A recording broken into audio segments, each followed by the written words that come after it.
All right. Hi, sorry about that. It seems like my camera had some lag in it for a second, and I want to make sure that everyone was able to join and not have the lag because I know that can be exhausting, especially while everyone else is doing a lot of video stuff. First, I want to get started with saying that I started my self-care journey. I restarted my self-care journey a couple weeks ago, maybe 6 weeks ago. And I was super excited about it. I picked up my book again and started to do the journaling pieces. Started from week 1 and just kept going, right? So then something happened where I was sick, and even though I was enjoying my self-care experience, it was also the sickness was getting to me, and it was keeping me from being as motivated and getting the things accomplished that I need to get accomplished. So in June, I was ready to go. I started doing my Facebook lives and just being more active about the self-care experience. And then I had to stop.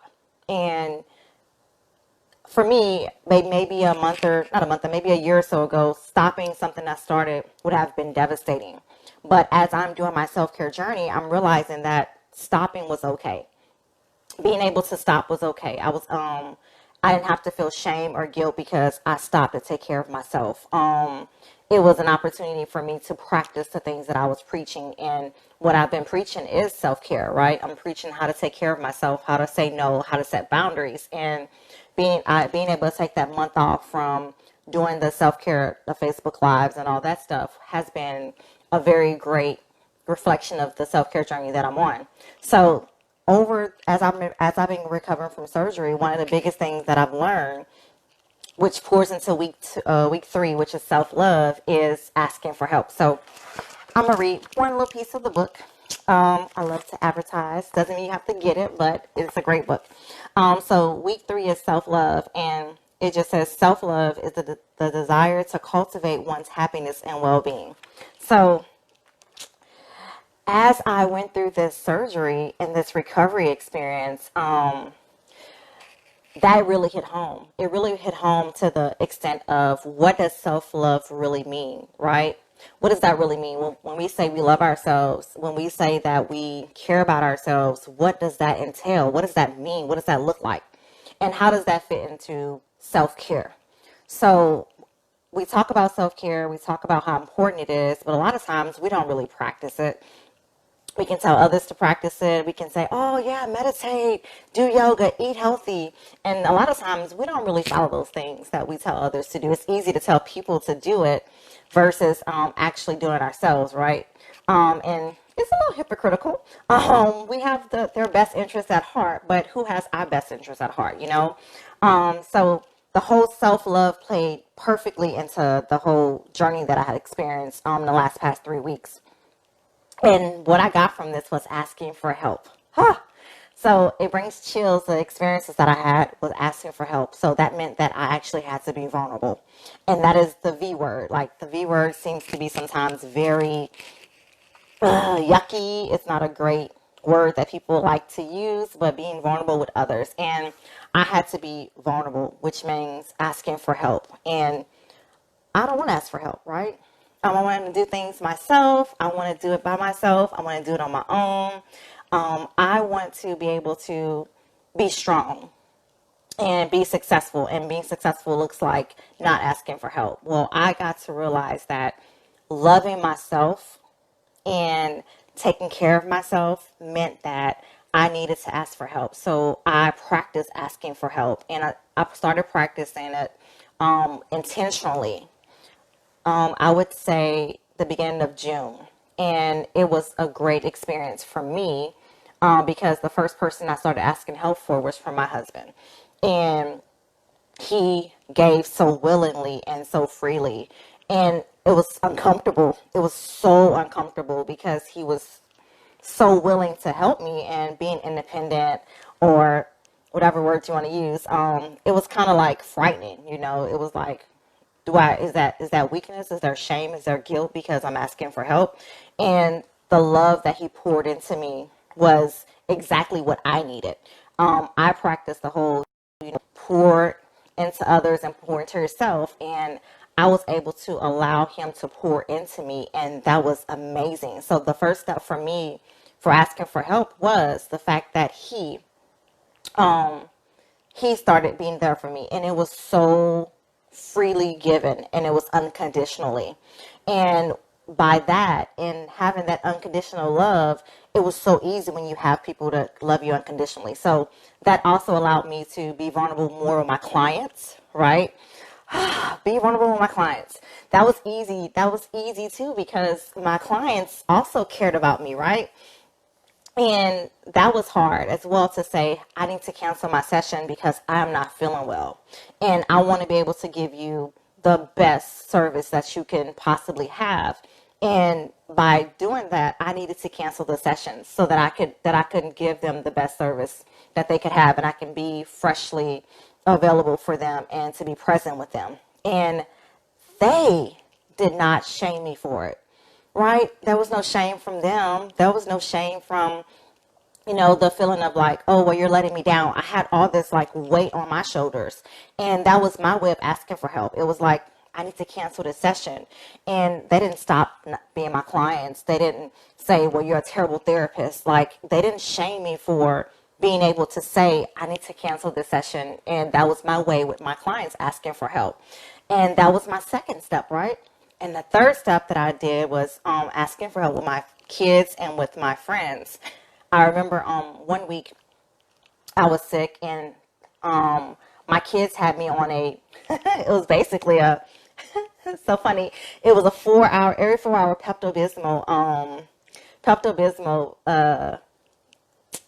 don't know, not diet, but routine. So every 4 hours they were coming in and giving me Pepto-Bismol. And I was like, oh my gosh, y'all are smothering me. This is crazy. And they did exactly what I do for them, right? They do exactly what I do for them. And that was beautiful for me. And I was able to be in that moment and to say to them, like, it was beautiful to be in that moment and say thank you. And that was my confirmation of the parenting and the mothering that I have done for them, because they're doing exactly what they learned from me. And it was amazing. And I got to see that. Had I not asked for help, I would have never been able to see how my children poured back into me and the reflection that I am showing them. So it was like my oldest daughter was like putting my socks on and making sure I was warm and making sure I was comfortable. And it was beautiful. And it was weird at first, but it was like, why is she doing that? And it's like, oh, that's what I do to her, and had I not asked for that help, I would have never been able to see that reflection. And then my friends, oh man, my friends were there for me and still are there for me through this experience. And I had to ask them for help too.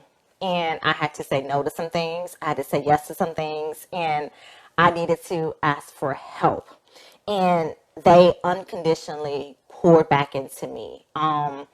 It was bringing medicine, flowers, phone calls, Facebook calls. Like, it was beautiful the way my friends were there for me. And had I not been able to ask for help, and there were some things that one of my friends even fed me, and it was so funny. It was like, are you really going to feed me? And she fed me. And it was like, it was the most beautiful thing in the world. It was very funny, and it hurt to laugh, but it was very beautiful to know that no matter what it was, all I had to do was ask for it. And the people that love me the most and that are pouring into me would do it for me unconditionally. I just had to ask for it. There's so many different examples of what I've learned about asking for help throughout this whole experience that I could share. But I want to focus a little bit more on the asking for help and how that looks like self-love. And that was self-love for me. I love myself enough to ask for help. I have stitches, I couldn't walk. I had all these things going on with me. And had I tried to do all these things by myself, I would have hurt myself. My recovery would have been painful or worse than what it is now. And that is self-love. Self-love is being able to say, I deserve to have these people in my life. I deserve to be poured back into. I deserve to have this love in me. And I'm so thankful for it. So the fact that self-love is a reflection of how you feel about yourself. Asking for help is not weakness. There's no shame. There's no guilt. There's no just yuckiness about it. It's like, it's being able to say, I deserve this. And if I pour into you, it's okay for you to pour back into me. I'm not this super person. I'm going to say person because there may be male viewers, but I'm not this super person that don't deserve this. I deserve this love too. And I shouldn't be ashamed, or I shouldn't feel guilty for asking for help, because everything that I've done for my friends or for my family members, they have done the same. They would have done the same thing for me, and that's just a reflection of who you are. It's what you're putting out there, and getting it back. And the only way you can get it back sometimes is if you ask for it. If you present like you don't have any issues, if you present like you don't have any problems, if you present like you're this perfect person with everything put together, then how do you connect with others? How do you show others that you need that love? How do you do that if you are perfect, right? No one even knows that you're struggling. No one even knows what you're going through if you're not being honest with yourself. You're definitely not being honest with others. So being vulnerable and asking for help is a form of self-love, because I have been able to, the recovery is going really well and I love it, right? I don't have to do a lot of things. Some of my stuff that I do is a little extra. My husband thinks it's extra, and it is extra. I'm taking advantage of it. I really, truly am taking advantage of some of the things. And some of the things I really do need. But he shakes his head and he does it. He does it unconditionally. And it's amazing. So the bond with my husband has grown just by asking for help. The bond with my friends have grown just by asking for help. And the bond with my kids have grown just by asking for help, because I look at them differently now. I look at them as, oh my gosh, they were beautiful young women already. And I have a son. He's a beautiful young man, handsome young man growing up. But I look at them so differently. Like, it's so much more love that's there that I know that my heart had space for, right? And I didn't know that I could love them any more than I love them now, and I can, and it's so amazing that that the love they poured into me just made me grow, like, even more. Like, they have grown, and they're helping me grow too, and I love it. So I thought to myself that I am on this self-care journey and I'm doing this thing, but really everyone that's in my life is a part of it as well.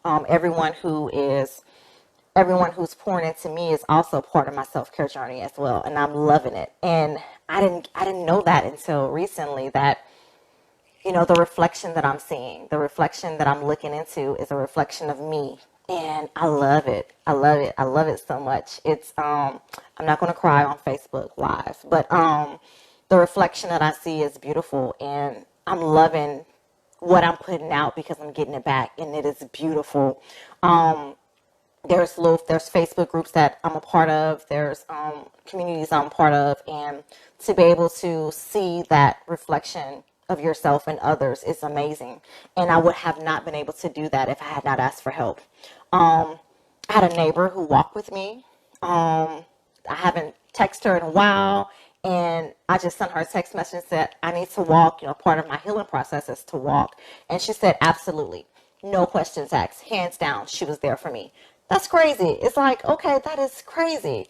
During the walk, I had a neighbor that I met for the first time, and I should be more neighborly, right? Met for the first time, I lived here forever. And the next day I had a small 15-minute conversation with her, and the next day she delivered flowers to my door. Like, how beautiful is that? And I'm not saying that that I did something amazing and awesome, but something about me and something within her allowed her to care enough for me. And not only that, she's also texted me and checked on me just after meeting me for 15 minutes. And that's amazing. And it's like, wow. Okay, what else? What's next? What's next? What's next? I'm super excited to find out what's next. And for me, I blame it. I give credit for, and I contributed to my self-care journey in the way I'm treating myself and the love that I'm pouring into myself. I'm most definitely I'm giving all that credit to how I am, how I am growing as a person, right? And that's because I know what I deserve. And the conversations that I have with people, and the checking in with people, and I check in with people all the time, and I'm like, girl, I'm sorry I haven't talked to you in a while, or, my bad, and all those good things. But I still check on people. I can be in a bed half dead and I still check on people, and those people do the same thing to me, and I love it. It's like I love seeing the reflection, and that's that self-love, and I know that is genuine because what I give out is genuine as well. So the self-care piece of self-love is just amazing, and I'm hoping that others are experiencing that as they're going through their self-care journey, and they're experiencing the first time that I went through this self-care journey, I didn't experience the things that I'm experiencing now. It was a different focus. I wanted to go through the weeks and go through the process. Even though I wrote the book, I also wanted to go through the process of the self-care journey and just do it. Now I'm paying attention to like the manifestations that are coming out, the personal growth pieces that I learned from last time I did the self-care journey. I'm also adding on to that now, and it's amazing. It's truly amazing how it's a big difference now that my intentions are different. Could I have accepted the help that? Sorry about that. Could I have experienced the joy and the love and be in that moment that I was in recently a year or two ago? Probably not. Probably not. Could I have been vulnerable the way I've been vulnerable the last past, like, I think I've been vulnerable like the last past 6 weeks? Absolutely not. Absolutely not. Being able to know what my worth is and being able to love myself has allowed me to accept love from others. And you don't really think about that. For me, I don't really think about that. I don't really think about how do I love myself every day. Like, it's a conscious decision of like, what does that look like? How am I loving myself today? Am I loving myself today? And I don't really think about it a lot, but being at home due to COVID and then being at home due to recovery, you start to think about those things, and you start to think about the people that you surround yourself with, and what does that mean for you and what does that mean to you.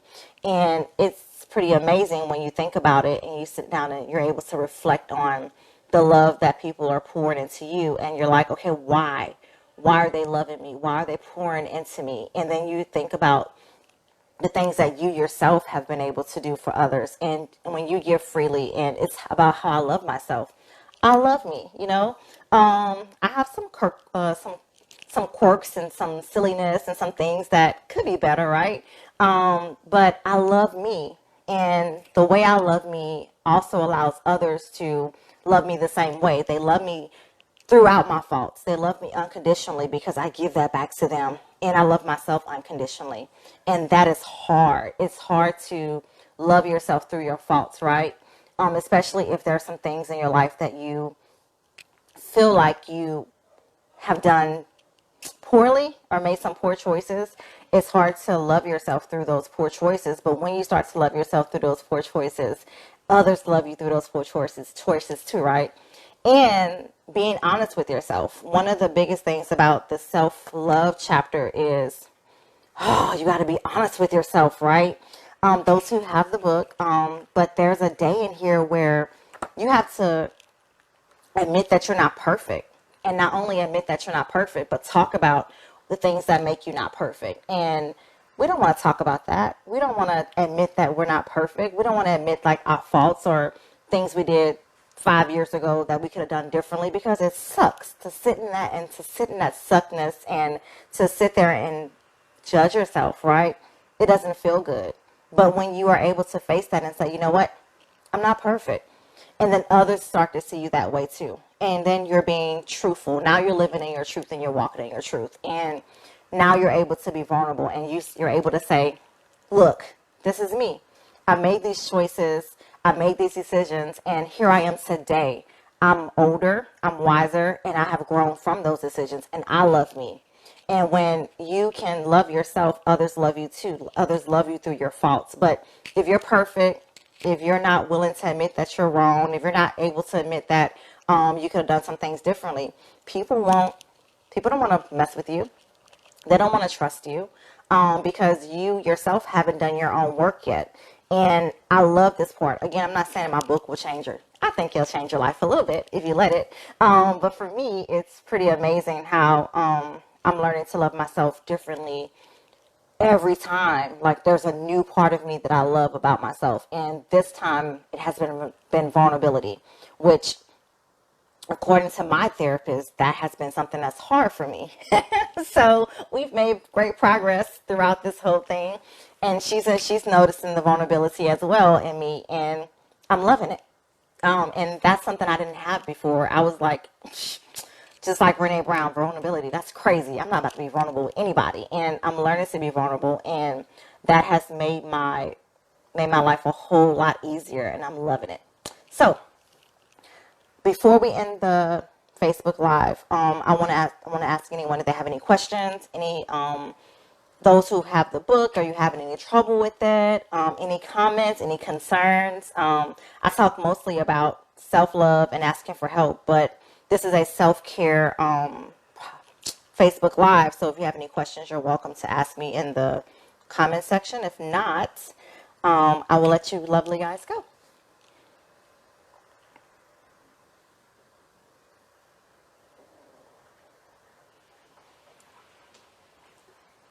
All right. So there are no comments or questions at all. Thank you guys for joining me. I'll be back 2 weeks from now, and I will begin talking about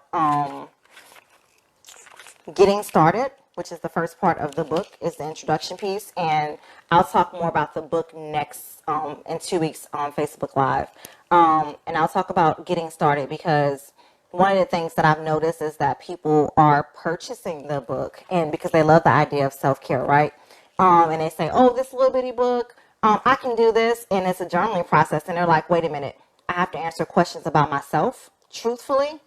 I have to really think about who I am as a person. I have to think about what I bring to the table.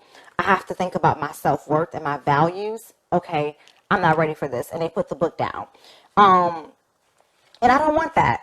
I want you guys to be able to actually do the journey and not be afraid of the changes that may happen and not be afraid of your truth, right? So I want to talk about getting started. I want to talk about why you should get started on your self-care journey, even if it's not with my book.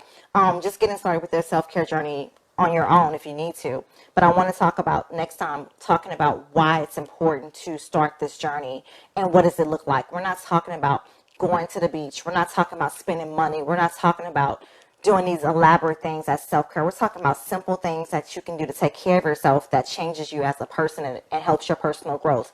That's doing things that you love. We're talking about changing your whole inside to match your outsides and just making everything better for you. So self-care is not all about just taking deep breaths or getting massages or meditating. It's more about a practice and a journey that you're doing. So I want to make sure that self-care is something that we look at in a different light, and I want to change people's opinion about self-care and not something we just talk about, but we actually can do it. So thank you guys again, and I look forward to seeing you guys in 2 weeks. Bye.